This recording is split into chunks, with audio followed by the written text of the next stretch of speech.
Vamos abrir a palavra do Senhor, o último livro da Revelação, livro de Apocalipse, capítulo de número 3, versículo 1 doravante ao verso 6.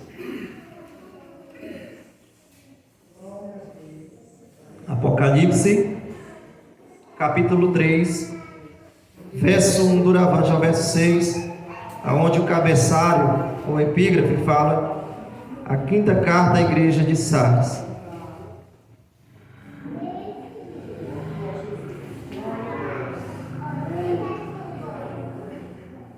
Glória a Deus. Você encontrou? Diz o texto: e ao anjo da igreja que está em Sardes, escreve isso. Diz o que tem os sete Espíritos de Deus e as 7 estrelas.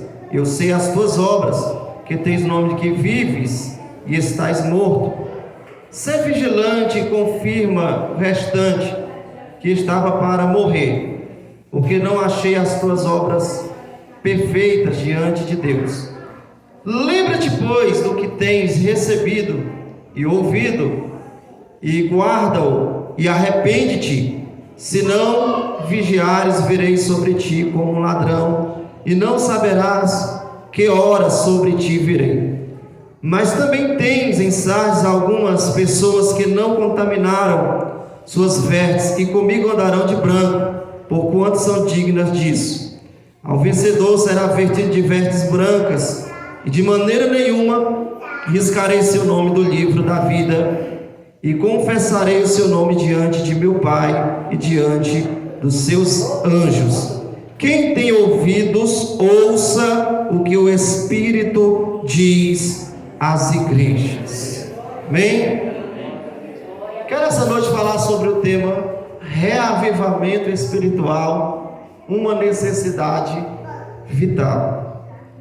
Vou repetir para você guardar: reavivamento espiritual, uma necessidade vital.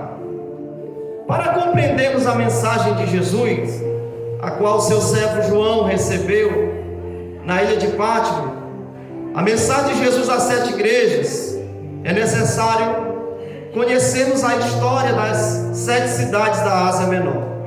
É impossível interpretar o texto de forma correta sem conhecermos o contexto das cidades, porque a história das cidades estão ligadas à história das 7 igrejas da Ásia Menor.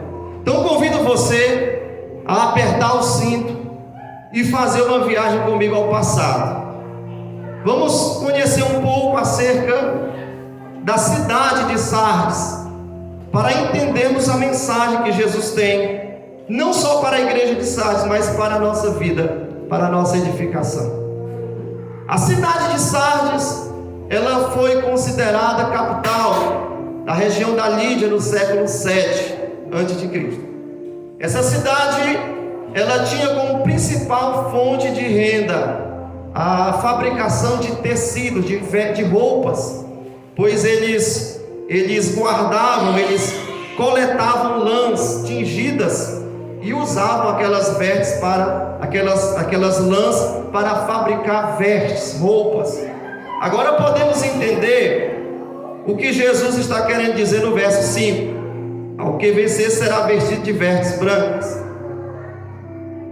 Observe uma coisa: Sardes era uma cidade privilegiada, porque segundo a sua topografia, aquela cidade havia sido construída cerca de 450 metros de altura. A cidade foi edificada sobre uma colina, sobre um alto de uma montanha, de maneira que aqueles moradores se consideravam imbatíveis, invencíveis, porque uma cidade que é construída sobre uma montanha que mede cerca de 450 metros de altura é uma cidade que tem uma visão privilegiada. Quando os moradores daquela cidade, os guardas que faziam a segurança daquela cidade, observavam qualquer movimento embaixo, movimento estranho, o inimigo que estava se aproximando da cidade, a visão privilegiada que eles tinham dava para eles uma vantagem, e assim eles se consideravam invencíveis. imbatíveis. Mas diz o contexto histórico que um certo dia Círio, rei da Pérsia, cercou a cidade de Sardes. Isso é história. O contexto histórico diz que Círio, rei da Pérsia, ele cerca a cidade de Sardes e passa ali 14 dias em volta da cidade. Eles encontram à noite uma brecha na muralha da cidade de Sardes. Enquanto os soldados estavam dormindo, a cidade de Sardes foi invadida. Isso aconteceu por volta do ano 539 a.C. A cidade de Sardes foi subjugada porque os moradores daquela cidade eram orgulhosos, eles eram prepotentes, eles achavam que eram invencíveis, e por uma brecha Ciro entrou com seu exército na cidade de Sardes e eles foram levados cativos. Agora podemos entender também porque Jesus adverte a igreja de Sardes a vigiar. Ele traz uma advertência para a igreja de Sardes, a qual ele diz no verso 2: ser vigilante. No verso de número 3, ele diz: se não vigiares, virei sobre ti como um ladrão, e não sabereis que horas sobre ti virei. Sardes, após ter sido reconstruída anos depois por Alexandre Magno, conhecido como Alexandre o Grande, essa cidade foi dedicada a uma falsa divindade conhecida como Artemis. Era conhecida como Cibele pelos romanos e era conhecida como Artemis pelos gregos. Artemis era conhecida como a deusa que tinha o poder de ressuscitar os mortos. A igreja estava morta e só Jesus, não Artemis, poderia trazer vitalidade e vida para aquela igreja. A cidade de Sardes foi destruída no ano 17 depois de Cristo pelo terremoto. O terremoto devastou, destruiu a cidade. Anos depois, o imperador romano César Tibério reconstruiu a cidade de Sardes. E no tempo do imperador Tibério, romano César Tibério, a cidade estava mergulhada na promiscuidade, na imoralidade. O pecado havia proliferado naquela cidade, a imoralidade sexual.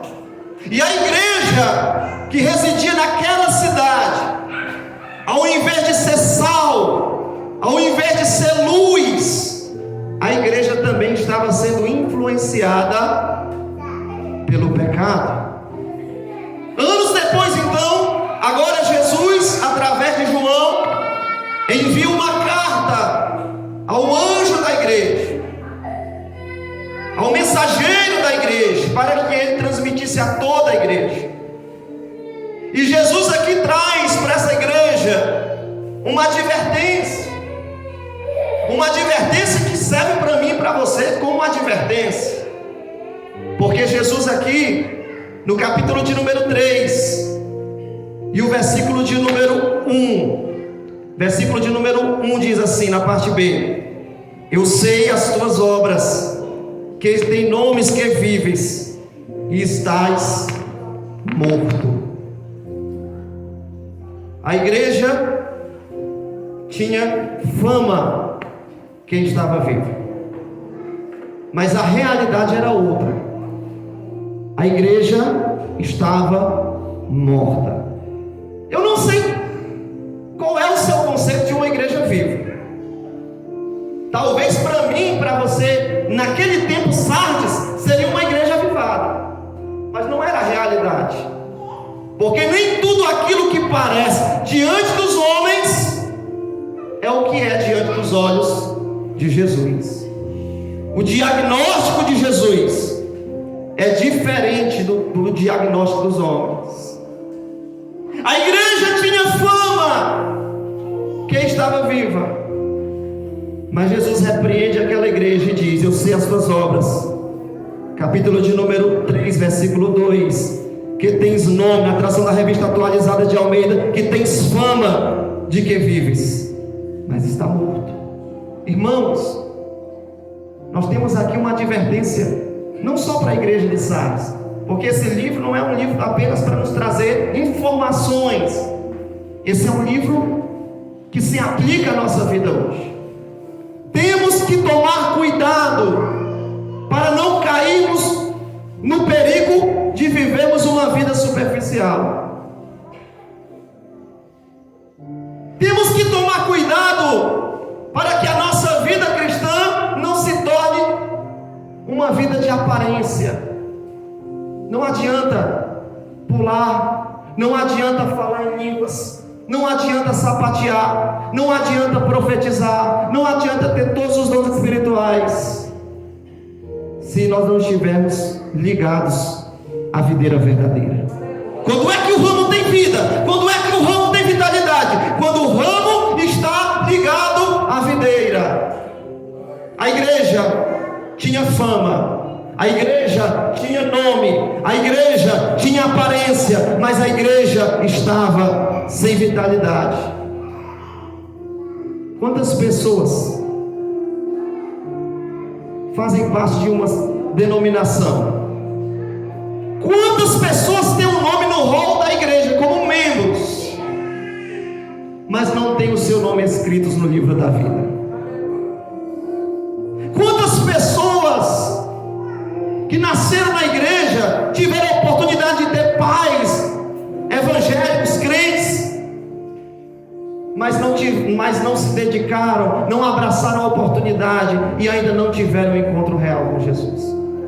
Quando nós falamos de uma igreja morta, nós estamos falando de uma igreja que não nasceu de novo. Quando nós falamos de uma igreja morta, nós estamos falando de uma igreja que ainda não conheceu Jesus. É como um caixão bonito, cheio de flores. Você olha por cima, o caixão está cheio de flores, você só enxerga flores, mas debaixo daquelas flores existe um defunto. Um certo pastor, ao enfrentar uma grande crise espiritual na sua congregação, ele tomou uma atitude inusitada. A igreja estava fria, a igreja estava passando por um grande torpor espiritual, e aquele pastor surpreendeu todos os membros da sua igreja. Ele convocou os membros da sua igreja e disse: no próximo domingo será o culto de sepultamento da igreja. Todo mundo ficou sem entender, todo mundo ficou curioso, todo mundo ficou perplexo. O que é que ele está querendo fazer? O que é que ele está querendo dizer? No domingo a igreja estava cheia. Sabe o que é curiosidade? Até os mais faltosos estavam lá para ver o que aconteceria. Na frente do púlpito, um caixão. O pastor prega o seu sermão, o pastor prega a sua mensagem. No final da sua mensagem, no final do seu sermão, ele pede para que todos os membros daquela igreja fizessem uma fila diante daquele caixão, e um por um se aproximavam daquele caixão e olhavam para dentro do caixão. Adivinha o que é que tinha dentro do caixão? Um espelho. Um espelho. Cada pessoa que se aproximava do caixão, olhava para o caixão, via o seu rosto no espelho. E ali eles passaram a entender o recado, eles passaram a entender a mensagem que o pastor queria transmitir à igreja. A igreja estava morta espiritualmente. Muitos ali naquele momento começaram a chorar copiosamente. Muitos ali naquele momento começaram a confessar os seus pecados, e Jesus então trouxe um avivamento àquela igreja. Sabe, irmãos, essa história aqui não é uma história de carochinha.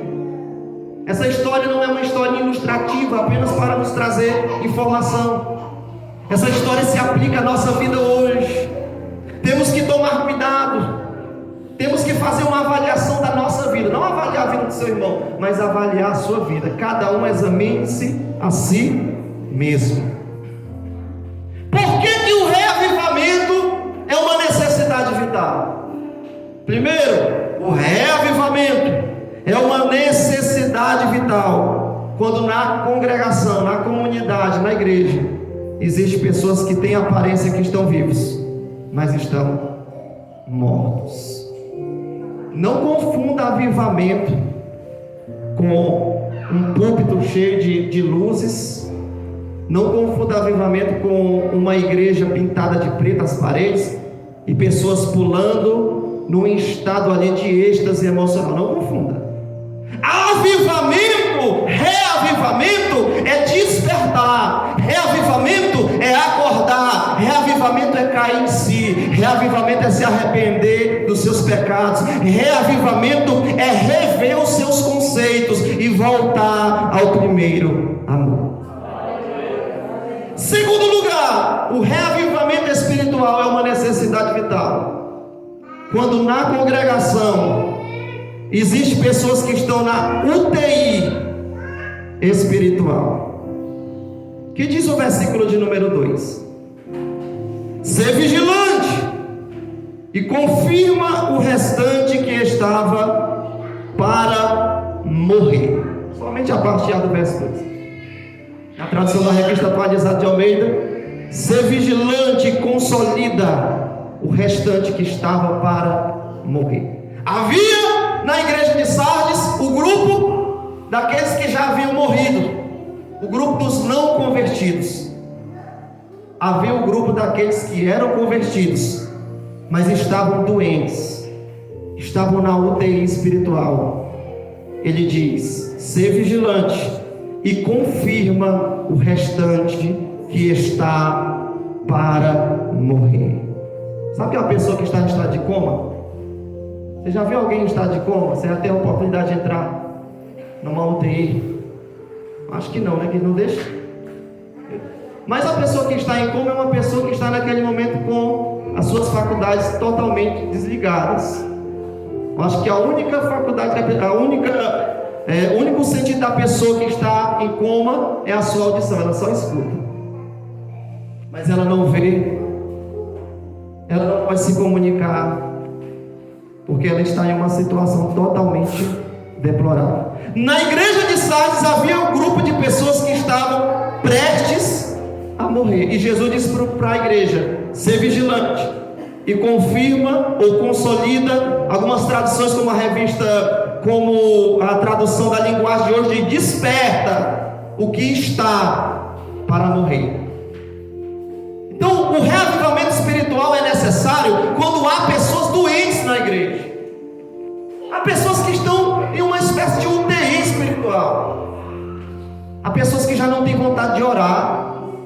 Há pessoas que já não têm desejo de estar na casa de Deus. Há pessoas que já não têm prazer em ouvir um sermão, uma palavra, uma pregação, participar de uma escola dominical, de um culto de ensino. Há pessoas que estão totalmente em um estado vegetativo espiritual.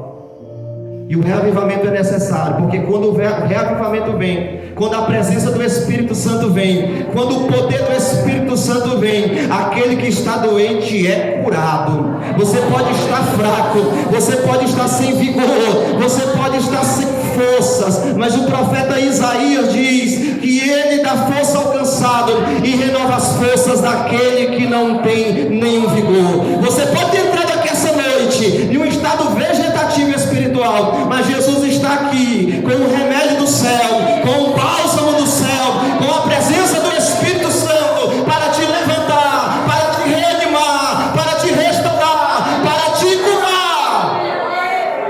Por isso nós precisamos do reavivamento.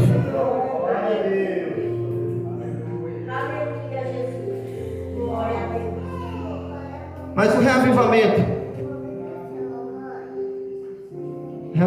é necessário quando existem pessoas que são atuantes, mas as suas obras não são íntegras. Não basta apenas ser atuante, é preciso ser íntegro. Que diz o versículo de número 1: eu sei as tuas obras, que tem nomes que vivos, estás morto. Verso 2: ser vigilante, confirma o restante que estava para morrer. A parte B do verso 2: porque não achei as tuas obras perfeitas diante de Deus.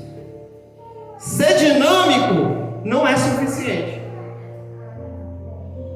Ter boas obras não é suficiente. Jesus olha para aquela igreja e diz: porque não achei as tuas obras perfeitas diante de Deus. Então não basta apenas ser um crente assíduo, não basta apenas ser um dizimista fiel, não basta apenas ser um crente atuante, aquela pessoa desenrolada. É preciso ser achado diante daquele que está sentado no trono. É preciso ser encontrado diante daquele que está sentado no trono, que os seus olhos são como chama de fogo, íntegro, fiel a Ele na sua presença. Os fariseus se orgulhavam das suas obras. Jesus disse que eles oravam nas esquinas das praças para serem vistos. Tudo o que eles faziam era para a sua própria glória. Mas a Bíblia diz em Mateus capítulo 23, versículo 27, que Jesus chama ele de sepulcros caiados. Sabe o que é um sepulcro caiado? Era aqueles túmulos que eram colocados uma pedra em cima e eles passavam cal, literalmente. Era pintado, era bonitinho. Por cima do túmulo, aquela pedrinha branca, bonita, pintada de cal, mas por dentro havia morte, havia podridão, havia mau cheiro. Os fariseus, eles eram zelosos, mas tudo que eles faziam não era com a verdadeira motivação. Deus não se impressiona com as nossas ações, irmãos. Não se engane, não pense que Deus se impressiona com as nossas ações. Deus olha para a motivação do nosso coração. Você pode ter obras, mas se não tiver a verdadeira motivação, você não pode agradar a Deus. E Jesus olha para essa igreja e diz: ser vigilante, confirma o restante que está para morrer, porque não achei as tuas obras perfeitas diante de Deus. Então não basta apenas ser dinâmico, não basta apenas ser assíduo, não basta apenas ser desenrolado. É preciso estar ligado a Cristo. Dá para dar glória? Mas o reavivamento espiritual se faz necessário também quando na congregação existem pessoas que estão de forma deliberada contaminando as suas vestes com o mundanismo. O que diz o versículo de número 4? Versículo 4 diz o que, irmão? Mas também tens em Sardes algumas pessoas que não contaminaram suas vestes. Dá uma pausa, aperta a pausa no controle.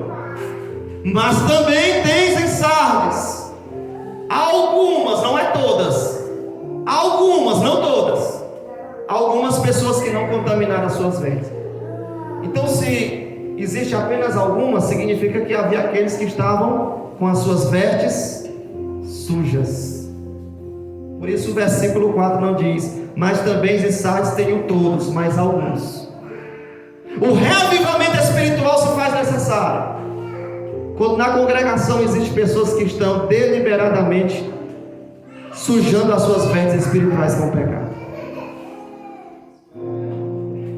1 de João capítulo 2, verso 16, a Bíblia diz que aquele que ama o mundo, o amor do Pai não está nele. Sabe qual era o problema da igreja de Sardes? Deixa eu te falar. O problema da igreja de Sardes não era o ataque dos falsos mestres. Não havia falsos mestres, como a igreja de Éfeso e outras igrejas enfrentaram um ataque interno de falsos mestres. Não havia a presença dos nicolaítas, não havia a perseguição dos judaizantes, não havia falsos mestres na igreja de Sardes. O problema da igreja de Sardes não eram as heresias. A igreja tinha uma boa doutrina, uma boa ortodoxia. O problema da igreja de Sardes era tão somente o pecado. Tão somente era o pecado o problema da igreja de Sardes. Eles não sofriam ataques de falsos mestres, eles estavam sendo atacados de dentro para fora.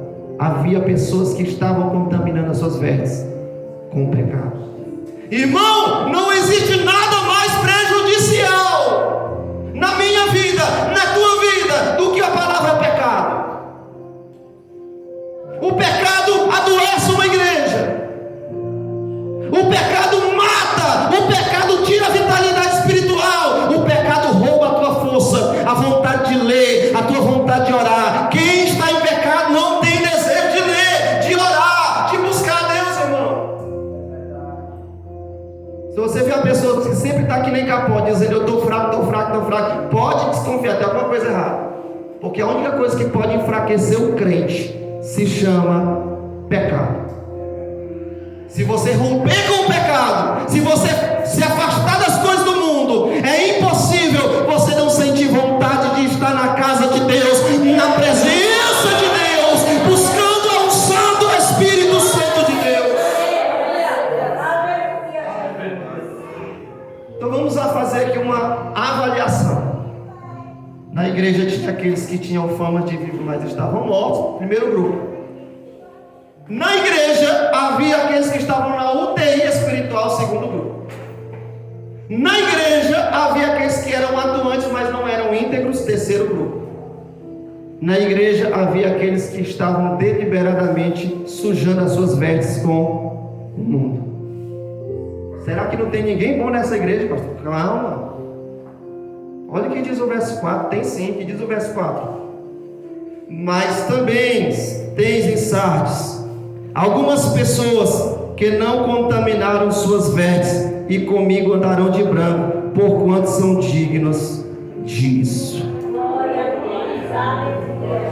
Em todas as épocas áureas da história da eclésia, da igreja, Deus sempre preservou os seus remanescentes.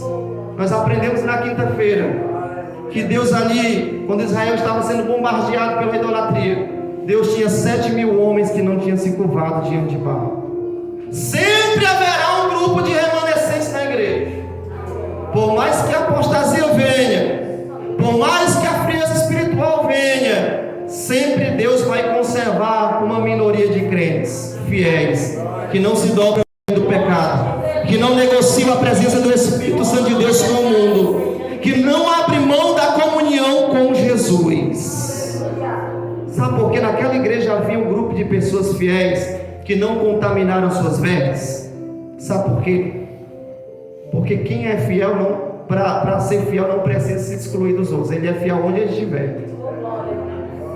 Quem é fiel não precisa entrar em uma redoma de vidro para ser fiel, porque esse tipo de santidade ela não tem respaldo bíblico.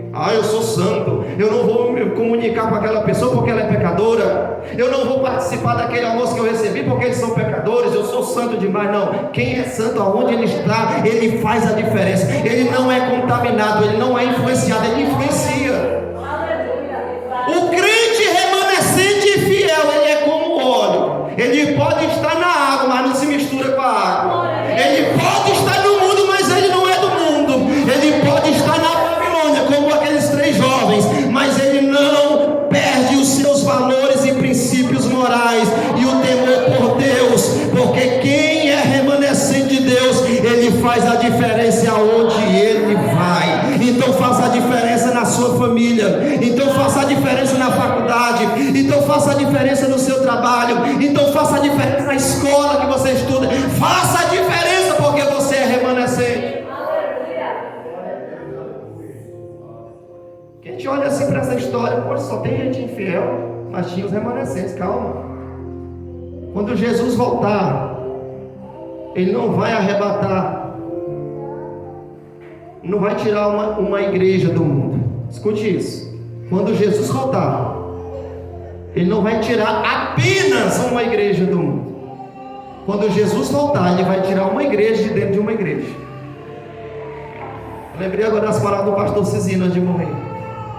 Quando Jesus voltar, não vai tirar apenas uma igreja do mundo. Ele vai tirar uma igreja, a igreja lavada, a igreja remida, a igreja comprada com o sangue de Jesus de dentro de uma igreja denominacional.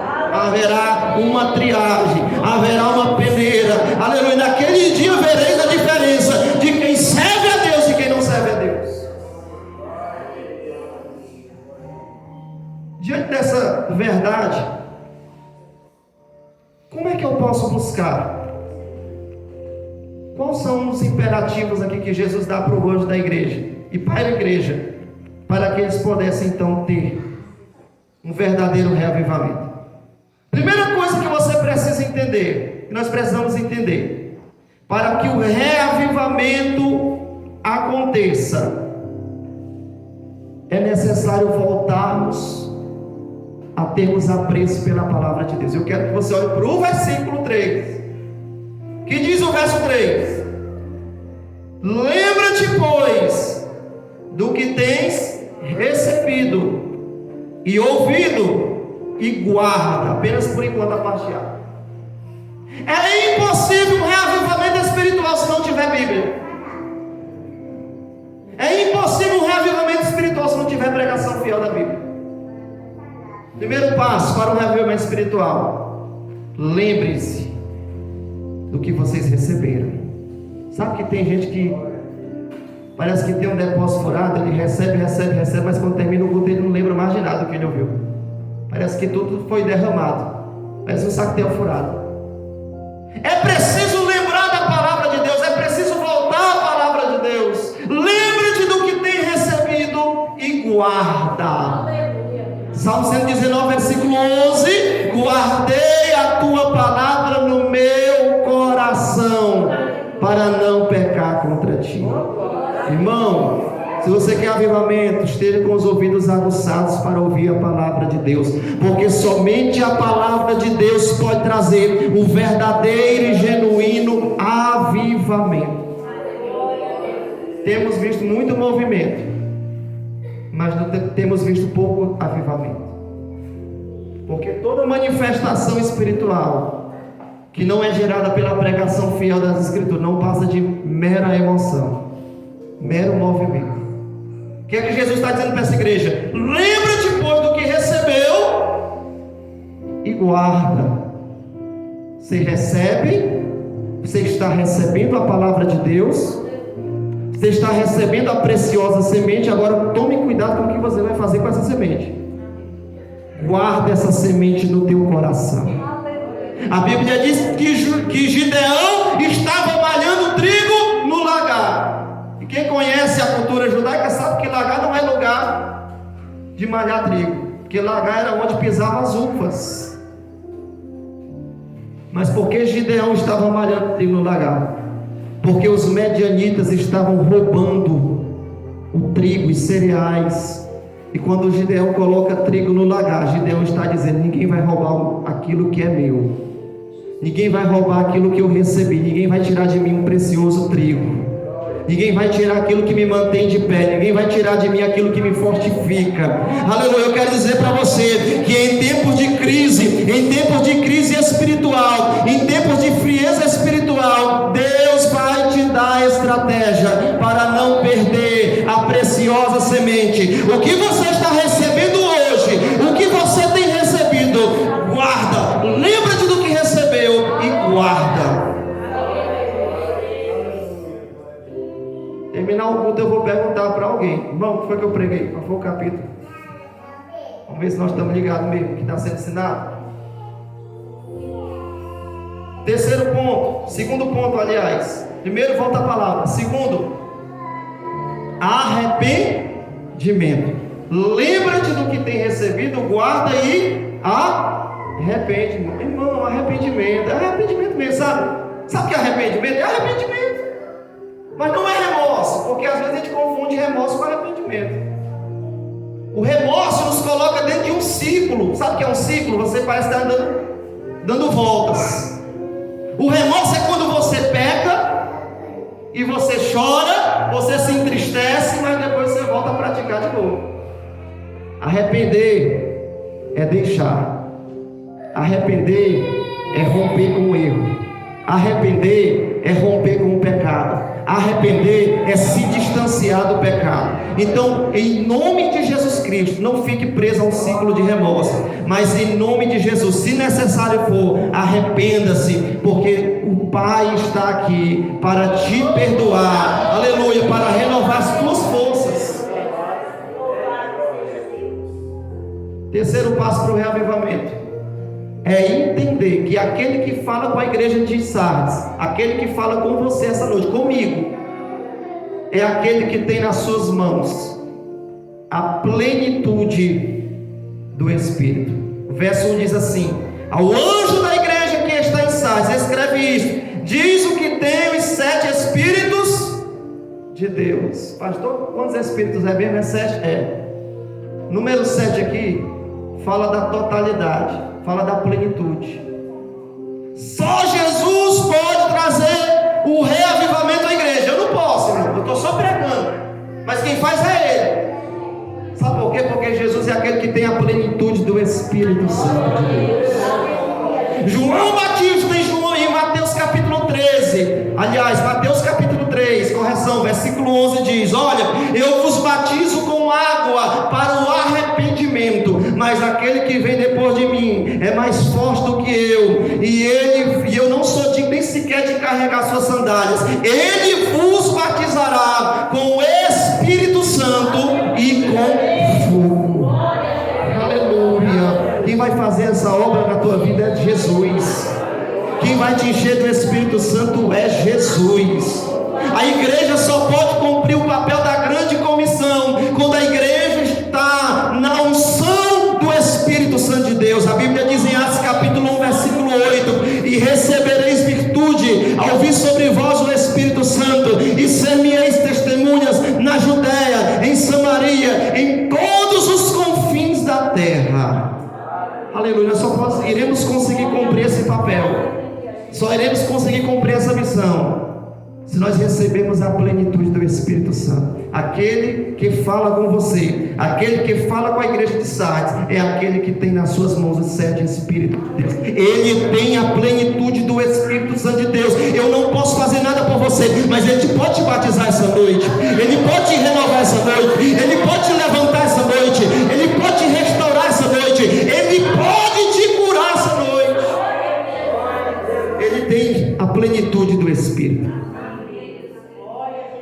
Quarto passo para o reavivamento é entender que a igreja está nas mãos de Jesus. Vou concluir já. A igreja está nas mãos de Jesus. Ele não apenas se apresenta como aquele que tem nas suas mãos os 7 Espíritos de Deus, mas Ele é aquele que também tem em suas mãos as 7 estrelas. O que significa as 7 estrelas? De primeira mão, as 7 estrelas simbolizam os 7 anjos, os 7 pastores da igreja. Cada pastor representa a sua congregação. Quando a Bíblia diz que ele tem em suas mãos as 7 estrelas, a Bíblia está querendo dizer que a igreja está nas mãos de Jesus. Sabe por que veio a perseguição? No tempo dos Césares de Roma, a igreja permaneceu. Sabe por que veio a perseguição no tempo da Inquisição Papal? A igreja permaneceu. Sabe por que muitos cristãos ainda hoje estão sendo perseguidos, mas a igreja permanece? Porque essa igreja está sendo preservada na destra daquele que está sentado sobre o trono. A Bíblia diz no Evangelho de João, capítulo de número 10, versículo de número 28: dou-lhes a vida eterna, e ninguém as arrebatará das minhas mãos. Você não está nas mãos do presidente da república, você não está nas mãos do dirigente da sua igreja, você está nas mãos de Jesus. A igreja está nas mãos de Jesus, sendo preservada por Jesus, sustentada por Jesus. Então tranquilize seu coração, confie em Jesus Cristo, porque Ele pode mudar a história, Ele pode mudar o cenário. Ainda não é o fim, você está nas mãos daquele que tem as 7 estrelas. Mas escute uma coisa, para encerrar. Nós temos aqui promessas que foram feitas. Essas promessas são feitas apenas àqueles que vencerem. Verso 5 diz: ao que vencer, será vestido de vestes brancas, e de maneira nenhuma riscarei o seu nome do livro da vida, e confessarei o seu nome diante do Pai e diante dos seus anjos. Que maravilha, irmão. Sabe o que é isso? Promessa de salvação. Vestes brancas fala de santidade, vestes brancas fala de pureza. A cidade de Sardes exportava tecidos, era uma das principais fontes de renda. Mas Jesus não está falando de vestes literais, Jesus está falando de vestes de salvação. Isaías capítulo 61 versículo 10 diz: alegrei-me muito no Senhor, porque me vestiu com vestes de salvação. Aleluia, Jesus tem um céu preparado de glória para você. Jesus tem uma nova Jerusalém preparada para você. As ruas são de ouro, os muros são de jaspe. Aquilo que os homens não viram, Paulo disse, aquilo que os homens não ouviram, Paulo disse, aquilo que não desceu ao coração do homem, é o que Deus está preparando para a sua igreja. Aquele que vencer, porque Deus não tem promessa para perdedor. Essa promessa é para quem persevera. Essa promessa é para quem é vencedor. Então levante a sua cabeça, porque Paulo diz que em Cristo Jesus somos mais do que vencedores. Vestirei de vestes brancas, de maneira nenhuma riscarei o seu nome do livro da vida. Oh, coisa maravilhosa. Irmãos, o que é que acontece com uma pessoa aqui na terra quando ela vem ao estado de óbito? CPF cancelado, né? O seu nome é riscado entre os vivos. O CPF é cancelado. Já não faz parte do mundo dos vivos. Já não é contado entre os vivos.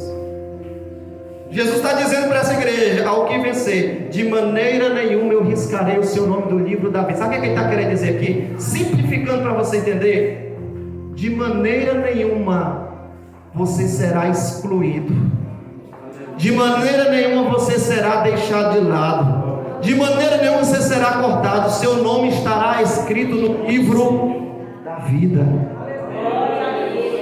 A Bíblia diz em Apocalipse capítulo 20, verso 15: e aquele que não foi encontrado o nome escrito no livro da vida foi lançado no lago de fogo. Quão triste será para aqueles que não têm essa esperança. Mas para você que é vencedor, para você que nasceu de novo, para você que é serva de Deus, para você que é servo de Deus, existe um livro, entre muitos livros que estão no céu. Esse livro é o livro da vida, e o teu nome está escrito lá. Você vai entrar na Nova Jerusalém, você vai andar pelas ruas de ouro, você vai contemplar a face do Cordeiro, porque essa promessa é uma promessa de salvação para os que venceram.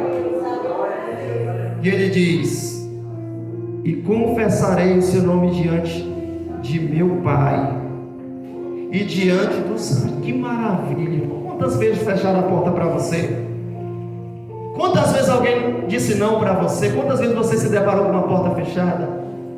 Quantas vezes alguém te excluiu? Mas ele diz aqui: olha, o que vencer, eu confessarei o seu nome diante de meu Pai, diante dos seus anjos.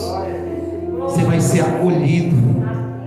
Você vai ouvir naquele dia: vinde bendito de meu Pai, para o reino que vos está preparado antes da fundação do mundo. Essa é a promessa para a igreja que vencer. Promessa de vitória, promessa de honra. Mateus capítulo 10, verso 32: aquele que confessar o meu nome diante dos homens, eu confessarei diante de meu Pai que está nos céus. Agora Jesus está novamente relembrando essa promessa, e está dizendo: aquele que vencer, eu confessarei seu nome diante do Pai e diante dos seus anjos. Que maravilha você ser reconhecido por Jesus. Que maravilha você ter o prazer de ouvir Jesus dizer: esse é meu filho, esse é um daqueles que foi comprado, lavado, remido com o meu sangue. Entra para o gozo eterno. Então vale a pena, irmão. Vale a pena, vale a pena. Vale a pena buscar a presença do Espírito Santo de Deus. Vale a pena buscar o reavivamento espiritual. Vale a pena ser um crente fervoroso. Vale a pena conservar o coração puro das coisas do mundo. Vale a pena ser fiel, porque essa promessa é para os vencedores. Fique de pé em nome de Jesus.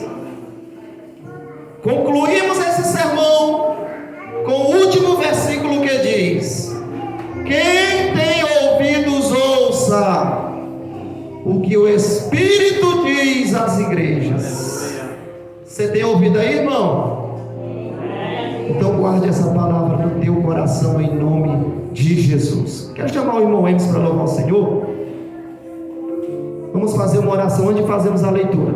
Logo após a oração, nós iremos fazer uma leitura, consagramos o pão e o vinho.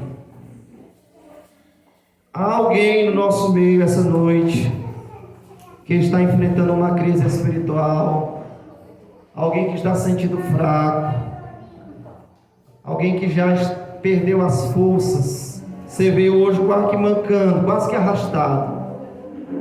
Quero orar por você. Há alguém no nosso meio que cometeu um deslize, pecou. Você é sincero, você é direto. E você está sendo acusado pelo tribunal da sua consciência. Você está sendo acusado pelo tribunal da sua consciência e você se sente indigno de participar da ceia. Eu quero dizer para você, você não pode fugir da mesa do Senhor por causa do pecado. Você precisa fugir do pecado por causa da mesa do Senhor. Então você que está sendo acusado pelo tribunal da sua consciência e deseja receber oração, ou você que está fraco espiritualmente, deseja receber renovo espiritual, pode vir à frente. Vamos fazer uma oração. A igreja não é lugar de pessoas perfeitas. A igreja é hospital. A igreja é Betesda. A igreja é casa de misericórdia. Então nós não estamos aqui para julgar ninguém, porque não somos melhores do que ninguém. Nós vamos simplesmente buscar a presença daquele que pode trazer restauração. Oremos. Senhor Deus e Pai, nesse momento nós nos colocamos na Tua presença, Senhor, e pedimos, meu Deus, o auxílio do Teu Espírito Santo, Pai. Senhor, em nome de Jesus Cristo, eu ministro a Tua palavra. Nessa noite, Pai, eu te peço, Senhor, cura, meu Deus, essa congregação, meu Pai. Visita, meu Deus, o coração de cada irmão. Visita cada um dos Teus servos essa noite. Meu Deus, que tomaram uma decisão humildemente. Meu Deus, te dando a humildade de vir à frente desse altar, meu Pai. Que o Senhor, meu Deus, possa, meu Deus, nesse momento, visitar o coração de cada um dos Teus servos, ó Pai. Trazendo, meu Deus, o consolo. Meu Deus, limpando as vestes, ó Pai. Assim como Tu fez, meu Deus, com o sumo sacerdote Josué, quando estava sendo acusado por Satanás, aonde a Tua palavra diz: tirar as vestes sujas e vestir, aleluia, vestes limpas, aleluia, Senhor. Vem, meu Deus, trazer, meu Deus, a restauração. Vem, Senhor, perdoar todos os pecados, ó Pai. Vem, meu Deus, trazer a revelação espiritual. Vem, Senhor, fortalecer o coração de cada um dos Teus servos, ó Pai, para que eles possam participar, Senhor, da mesa do Senhor, com a sua consciência, meu Deus, em paz, com seu coração em paz. Como diz a Tua palavra, Senhor, eu clamo nessa noite, meu Pai, pelo sangue de Jesus, o sangue do Cordeiro, o sangue que purifica todo pecado. Meu Deus, Senhor, derrama Teu sangue sobre esse lugar. Vai, meu Deus, purificando a Tua igreja, Pai. Vai restaurando a Tua igreja, Senhor. Vai fortalecendo a Tua igreja, Pai. Em nome de Jesus Cristo. Deus, e quando nós participarmos daqui a alguns minutos, ó Pai, na mesa do Senhor, nós possamos sentir alegria, nós possamos sentir a Tua presença nesse lugar, Jesus. Em nome de Jesus Cristo, Pai, reaviva a Tua igreja, reaviva a Tua igreja de novo, Senhor. Faz a chama, meu Deus, desse povo, Senhor. Meu Deus, como foi com os primeiros cristãos, Senhor. Toma na Tua mão, Senhor.